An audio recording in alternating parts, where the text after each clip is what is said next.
Il faut comprendre sur cette histoire précise de la prime d'activité que c'est un long mouvement qui a démarré dans les années 70, quand Lionel Stoléru a ramené de ses voyages aux États-Unis une idée qui était révolutionnaire à l'époque, qui était celle du revenu universel de l'impôt négatif, qui était une idée mise en place par un grand libéral qui était Milton Friedman. Je revendique monétariste. Voilà.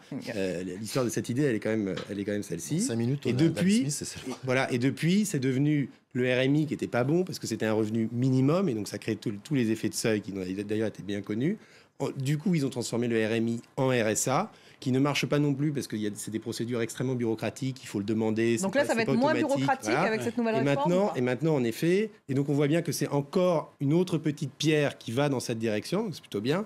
Fusionner le RSA et la PPE permet de corriger un certain nombre des défauts des dispositifs précédents, notamment parce que la PPE était versée annuellement, parce que le RSA n'était pas versé, le RSA activité n'était pas versé aux jeunes. Il y avait des incohérences qui sont corrigées. Voilà, qu'il y avait des incohérences entre les deux. Mais cela dit, on reste sur un système d'allocation conditionnelle. C'est-à-dire, je te donne cette allocation parce que tu as repris un travail, parce que tu es dans telle situation. Ce n'est pas un revenu universel et non conditionnel, comme le serait la formule, si vous voulez, magique de l'impôt négatif. Ce qui fait qu'aujourd'hui, il y a des gens qui sont exclus du RSA. Et donc, on est dans un système où il y a 400 milliards de transferts sociaux par an en France, soit 15% des dépenses sociales mondiales. Donc, c'est un système énormément redistributif, parce que vous avez une énorme machine qui prend beaucoup et qui redonne beaucoup de l'autre côté, mais que comme dans tout système trop centralisé, trop géré par l'État, trop paternaliste, eh bien, ça crée énormément de biais et de privilèges.